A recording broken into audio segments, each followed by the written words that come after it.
वक्रतुण्ड महाकाय सूर्यकोटि समप्रभ निर्विघ्नं कुरु मे देव सर्वकार्येषु सर्वदा। নমস্কার, জ্যোতিষ দর্পণ অনুষ্ঠানে আপনাদের সকলকে স্বাগত জানাই। আশা করি আপনারা প্রত্যেকেই ভালো আছেন। সামনে আসতে চলেছে 2025 সাল, অর্থাৎ নতুন বছর। পুরনো বছরের সমস্ত দুঃখ কষ্ট গ্লানি ভুলে গিয়ে আমরা নতুন বছরকে বরণ করে নেব। আমরা এটুকু প্রার্থনা করি সামনের দিনগুলি যেন আপনাদের খুব সুন্দর এবং মসৃণ হয়ে ওঠে। আমরা আজ আলোচনা করব রাশিচক্রের দশম রাশি অর্থাৎ মকর রাশির জাতক জাতিকাদের কেমন যাবে 2025 সাল। বহু প্রতীক্ষার পর 7.5 বছর পর তার শনিদেবের হাত থেকে রক্ষা পেতে চলেছেন, অর্থাৎ 7.5 থেকে মুক্তি পেতে চলেছেন 29শে মার্চের পর থেকে। তাই 2025 সাল কেমন যাবে সেই নিয়ে বিস্তারিতভাবে আলোচনা করবেন আমার আপনার সকলের কাছের মানুষ ও প্রাণের মানুষ, জ্যোতিষ বাস্তু সংখ্যাতত্ত্ববিদ ও grand gift master Mrityunjay Nath. তাকে আমাদের এই অনুষ্ঠানে স্বাগত জানাই। নমস্কার। ওম বক্রতুণ্ডায় ওম। নমস্কার, আশা করি আপনারা সকলেই ভালো আছেন। দেখুন, আমি বারবার আপনাদের কিছু দিতে চাই। আমার এই চ্যানেলটা মানে হচ্ছে বিভিন্ন ধরনের টিপস টোটকা থাকে, কি ধরনের উপায় করলে আপনারা সারাটা বছর ভালো থাকতে পারেন। তাই 2025 সাল মকর রাশির জাতক জাতিকাদের ক্ষেত্রে গোল্ডেন টাইম আসতে চলেছে, কারণ তারা 7.5 বছর অর্থাৎ এই শনিদেবের হাত থেকে তারা রক্ষা পেতে চলেছে। তাহলে অতি অবশ্যই কেমন যাবে ডিটেলসে আপনি দেখুন, ডিটেলসে আপনাদের আলোচনা করব।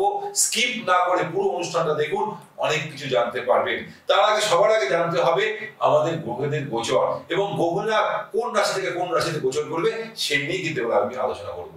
2025 সালে আমাদের বড় বড় 4টি গ্রহ এক রাশি থেকে অন্য রাশিতে গোচর করছে। তার ফলে আমাদের জীবনে বহু উত্থান এবং পতন হতে পারে। সেই বিষয়ে সম্পূর্ণভাবে জেনে নিব। একদম কথাটা তুমি ঠিকই বলেছো। এক রাশি থেকে আরেক রাশিতে যখনই গ্রহরা যায় তখনই কিন্তু আমাদের জীবনে উত্থান এবং পতন দেখা দেয়। সেই কারণে দেখুন, মকর রাশির জাতকের থেকে তৃতীয় যখন 29শে মার্চ শনি গ্রহ যখন চলে যাবে মীন রাশিতে, তখন কিন্তু 7.5 বছর যে শনি 7.5 চলছিল মকর রাশির জাতকদের, সেই শনি 7.5 হাত থেকে রক্ষা পাচ্ছে। ঠিক তেমনি মেষ রাশির জাতকদের কিন্তু শনি 7.5 প্রথম চরণ শুরু হতে চলেছে এই 2025 29শে মার্চের পর। এটাও কিন্তু আপনারা খেয়াল রাখবেন। ঠিক তেমনি তার সাথে সাথে দেবগুরু বৃহস্পতি 14ই মে বৃষ রাশি ত্যাগ করে চলে আসবে মিথুন রাশিতে।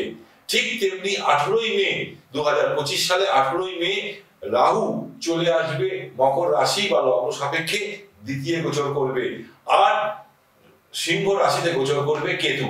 এই হচ্ছে গ্রহদের অবস্থা।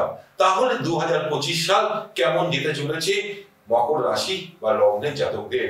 দেখুন, 2025 যদি আমি সংখ্যাতত্ত্ব হিসাবে ইউজ করি, 2 + 0 2 + 5 অর্থাৎ = 9 দেখাচ্ছে। অর্থাৎ এটাকে আমরা বলি মঙ্গলের সংখ্যা, অর্থাৎ এটা মঙ্গল অর্থাৎ হনুমানজি। তাই আপনাদেরকে আমি বারবার করে বলবো, আপনি যে রাশিরই হোক যে লগ্নেরই হোক, আপনি যদি রাশি লগ্ন নিজে না জানেন তবু আপনাকে আমি বলবো হনুমানজির পুজো করুন, হনুমান চল্লিশা পাঠ করুন।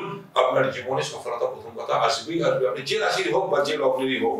তাহলে সবার আগে বলবো শনির হাত থেকে মুক্তি পেতে চলেছে মকর রাশির জাতকেরা 2025 29শে মার্চ। এই 7.5 বছর তাদের জীবনের কত উত্থান এবং কত পতন গেছে, তাদের জীবনের উপর কত ঝড় গেছে, একমাত্র কিন্তু তারাই জানে। তারা প্রিয় এবং আপনজনকে হারিয়েছে, একমাত্র এই মকর রাশির জাতকেরাই তারা কিন্তু জানে। 7.5 বছরে তাদের প্রিয়জনকে হারাতে হয়েছে। ঠিক তাই এই 7.5 বছরে জীবনে প্রচুর উত্থান এবং পতন দেখেছে। তার সাথে সাথে জীবনের আসল মানুষ এবং মুখোশধারী মানুষকেও তারা কিন্তু চিনতে পেরেছে। এই সব সমস্যা থেকে তারা মুক্তি পেতে চলেছে 2025 সাল 29শে মার্চের পর থেকে। সবার আগে যদি আমি বলি কর্মজীবন, কাজের প্রেশার প্রচুর থাকবে। যত কর্ম করবেন, যত কর্মের প্রতি ফোকাস করবেন, তত কিন্তু আপনার জীবনে উন্নতি দেখাচ্ছে। শনিদেব তৃতীয় গোচর করবার ফলে কাজের প্রেশার প্রচুর দেখা দেবে আপনাদের 29শে মার্চের পর থেকে। আত্মীয় স্বজন থেকে একটু দূরে থাকবেন। মকর রাশির জাতকদের বলবো আত্মীয় স্বজন থেকে একটু দূরে থাকতে 2025 সাল, তাহলে কিন্তু আপনার ক্ষেত্রে খুব ভালো। ভাগ্যস্থানে শনি দৃষ্টি থাকার দরুন 29শে মার্চের পর ভাগ্যস্থানে শনিদেবের দৃষ্টি থাকার দরুন কি হবে, আপনার প্রতিটা কাজে একটু ডিলে হবে। চিন্তা নেই, আপনি কর্ম করুন, ভাগ্য আপনার নিশ্চয়ই সাথ দেবে। আমরা তাই কি বলি জানো তো, আমরা বলি কি কর্ম ভাগ্য ইজ ইকুয়াল টু ফল।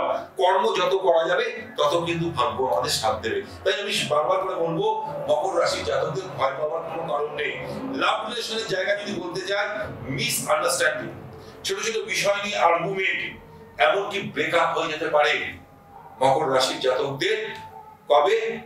14ই মের পর থেকে কিন্তু এটা দেখাচ্ছে।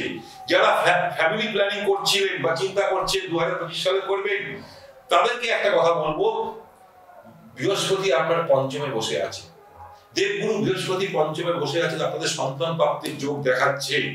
তাই অতি অবশ্যই বলবো জানুয়ারি, ফেব্রুয়ারি, মার্চ এই সময়টা আপনাদের ক্ষেত্রে খুব ভালো। এই সময়টা আপনারা কোনো ডাক্তারি পরামর্শ নিয়ে এই জায়গাটাকে যদি এই সময়টাকে কাজে লাগাতে পারেন, তাহলে কিন্তু আপনাদের ক্ষেত্রে খুব ভালো। না হলে কিন্তু আবার সেই 2 বছর 3 বছর ওয়েট করতে হবে, এটা কিন্তু মাথায় রাখবেন। তার সাথে সাথে কিন্তু এপ্রিল মাস অর্থাৎ আপনি ফ্যামিলি প্ল্যান করার ক্ষেত্রে আপনার ক্ষেত্রে খুব ভালো, মানে মার্চ মাস অবধি করতে পারলে ভালো। স্টুডেন্টদের কথা বলতে গেলে 14ই মের আগে অবধি আপনাদের পড়াশোনার জায়গাটা ভালো দেখাচ্ছে। 14ই মের পর পড়াশোনার জায়গাটা বলবো বেশি করে ফোকাস করতে, কারণ ওখানে শনি দেবে তৃতীয় দৃষ্টি যাবে। তাই কিন্তু আপনাদের মধ্যে একটু পড়াশোনার ক্ষেত্রে অনিয়ম হয়ে যেতে পারে। তাই বলবো বেশি করে ফোকাস করতে। কোনো না কোনো কারণে আপনি যদি কোনো কোর্স করছেন, ধরুন কোনো একটা কোর্স করছেন, সে যে ধরনের কোর্স করুন না কেন, আপনার কিন্তু যদি পড়াশোনার প্রতি যদি অনীহা থাকে, যদি ফোকাস না করেন, তাহলে দেখবেন সেই পড়াশোনার জায়গাটা বেকআপ অর্থাৎ সেই জায়গাটা বন্ধ হয়ে যেতে পারে। এটাও কিন্তু 2025 সালে এটাও কিন্তু আমাদের দেখাচ্ছে। তার সাথে সাথে অতি অবশ্যই বলবো পিতার শরীরের প্রতি একটু বিশেষ করে নজর নেবেন, এবং যদি কোনো শরীর স্বাস্থ্য খারাপ হয় তাহলে ডাক্তারি পরামর্শ নেবেন। 2025 সালে আয় থেকে ব্যয় বেশি দেখা যাবে, আয়ের সাথে ব্যয় বেশি দেখা যাবে। বিশেষ করে বলবো সোনা হারানোর যোগ দেখা যাবে, বা আপনার বাড়ি থেকে সোনা চুরি হওয়ার যোগ দেখা যাচ্ছে এই মকর রাশি বা লগ্নের জাতকদের। কর্মক্ষেত্রে কিন্তু আপনার নাম, যশ, প্রতিপত্তি দেখা দেবে। তার সাথে সাথে আপনার প্রমোশন যদি এতদিন আটকে ছিল, সেই প্রমোশনটাও দেখাচ্ছে 14ই মের পর থেকে দেখাচ্ছে দেবগুরু বৃহস্পতির কৃপায়। ঠিক তেমনি আরো একটা কথা বলবো, মাথায় রাখবেন, ভুলেও এবছর কোনো কারণবশত অজান্তে কিন্তু আপনি ভুলেও জেনে শুনে কখনোই ভুলেও কিন্তু টাকা ধার করবেন না। যদি টাকা ধার করতে হয় তাহলে যতটা পারবেন এগিয়ে চলার চেষ্টা করুন, সেটা কিন্তু আপনার ক্ষেত্রে খুব ভালো কাজে মকর রাশি বা লগ্নের জাতকদের। কর্মস্থান দেখতে গেলে, কর্মপতি স্থান দেখতে গেলে, যেমন ওখানে একটু কিন্তু শত্রু, যেহেতু আপনার নাম যশ প্রতিপত্তি হবে, সেখানে কিন্তু শত্রু কিন্তু আপনার বৃদ্ধি পাবে। তাই সেখানে চোখ কান খুলে আপনার সহকর্মীর সাথে ব্যবহারটা ভালো রাখুন। শরীরে মাঝে মধ্যে রক্তের সমস্যা দেখা দিতে পারে, সেই জন্য অতি অবশ্যই বলবো ডাক্তারি পরামর্শ নিতে। যারা সোশ্যাল মিডিয়ার কাজের সাথে যুক্ত, তাদের কিন্তু এবছর 2025 সাল বিশাল উন্নতি দেখাচ্ছে। তাহলে কি কি ছোট ছোট উপায় করলে মকর রাশির জাতক জাতিকারা সারাটি বছর ভালো থাকতে পারে? আপনারা প্রতিনিয়ত আমাদের জানান যে আপনারা ছোট ছোট টিপস গুলো করে ভালো আছেন জীবনে। তাই এবার শুনবো মকর রাশিরা কি কি করবেন 2025 সালে। একদম দেখো, ছোট্ট উপায় বিশাল বড় কাজ করে দেবে। মকর রাশির জাতকদের সবার আগে বলবো তাদেরকে উচিত, কারণ মঙ্গল গ্রহ কিন্তু বক্রী হয়ে যাবে সেই কারণে, কারণ তার চতুর্থপতি লর্ড মঙ্গল কিন্তু সে নিচস্থ হয়ে যাওয়ার দরুন অনেক ক্ষেত্রে প্রবলেম দেখা দেবে। তার সাথে সাথে শনিদেব তৃতীয় গোচর করছে। এই সব কারণের মধ্যে আপনার মাঝে মধ্যে মাথা হ্যাং হয়ে যাবে, অর্থাৎ আপনি পাজেল হয়ে যাবেন যে কি করব না। ডিসিশন নেওয়ার ক্ষেত্রে বলবো জলদি কোনো ডিসিশন নেবেন না মকর রাশির জাতকেরা। উপায় হিসেবে কি করবেন, বয়স্ক কোনো ব্রাহ্মণকে দেখতে পারলেন, বয়স্ক কোনো ব্রাহ্মণকে যদি সেবা করতে পারেন, যদি দেখেন তার খুব গরিব, তাকে যদি একটু চাল ডাল তেল নুন কিনে দিয়ে আসতে পারেন, বা 2 মাস অন্তর একবার করুন আপনার সামর্থ্য অনুযায়ী। এটা যদি আপনি কোনো ব্রাহ্মণ গরিবকে যদি আপনি দান করতে পারেন, বয়স্ক কোনো গরিবের হাতে দিয়ে আসতে পারেন, আপনার জীবনে বিশাল বিশাল সফলতা আসবে। ভাগ্যস্থানে যে শনির দৃষ্টি পড়ছিল, সব কাজে বাধার সৃষ্টি হবে। দেখুন এই উপায়টা করুন, সেই জায়গা থেকে আপনি মুক্তি পাবেন। জীবন মানেই আমাদের বহু সমস্যা, কারোর পারিবারিক সমস্যা, কারোর অর্থনৈতিক সমস্যা, কারোর বা সন্তানদের নিয়ে সমস্যা। তাই এই ছোট ছোট সমস্যা থেকে আমাদের মুক্তি পেতে হলে একজন ভালো অ্যাস্ট্রোলজারের পরামর্শ নেওয়া অতি আবশ্যক। তাই আপনারা যদি মনে করেন মৃত্যুঞ্জয় নাগের সাথে যোগাযোগ করবেন, তাহলে স্ক্রিনে দেওয়া নাম্বার দুটি আপনারা আপনাদের মোবাইল ফোনে অতি অবশ্যই সেভ করে বুকিং করতে পারেন। আপনারা পাচ্ছেন প্রত্যেকদিন মধ্যমগ্রামে বিকেল 4টে থেকে 8টা পর্যন্ত রাত্রি, এবং প্রত্যেক বৃহস্পতিবার করে পাচ্ছেন হাওড়া এবং হুগলির বাসিন্দারা বেলুড়ে 12টা থেকে বিকেল 4টে পর্যন্ত। আর শনিবার করে পাচ্ছেন ল্যান্সডাউনে দক্ষিণ কলকাতার বাসিন্দারা দুপুর 12টা থেকে 4টে পর্যন্ত। এছাড়াও মাসে একবার করে পাবেন দুর্গাপুর, তমলুক, কাঁথি, শিলিগুড়ি ও মালদাতে। এই 2025 সালের জানুয়ারি মাসে দাদা থাকবেন শিলিগুড়িতে। অতি অবশ্যই আপনারা বুকিং করতে পারেন। নাম্বার দুটি হলো 9051561155, আরেকটি নাম্বার হলো 7603030671। এই দুটি নাম্বার অতি অবশ্যই আপনারা নোট করে রাখুন। আজ আমাদের হাতে একদম সময় নেই, আমরা আজ বিদায় নেব।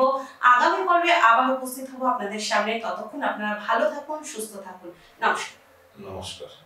ব্যবসায় বাধা, শিক্ষায় বাধা, চাকরি হচ্ছে না, পারিবারিক অশান্তি, সন্তানের বিয়ে হচ্ছে না, যে কোনো জটিল সমস্যায় যোগাযোগ করুন জ্যোতিষ বাস্তু গ্র্যান্ড টিপস মাস্টার মৃত্যুঞ্জয় নাগের সঙ্গে। অনুষ্ঠান দেখুন প্রতিদিন দুপুর 2টোয় এবং রাত্রি 11টা 30 মিনিটে একমাত্র মায়া টিভি চ্যানেলে।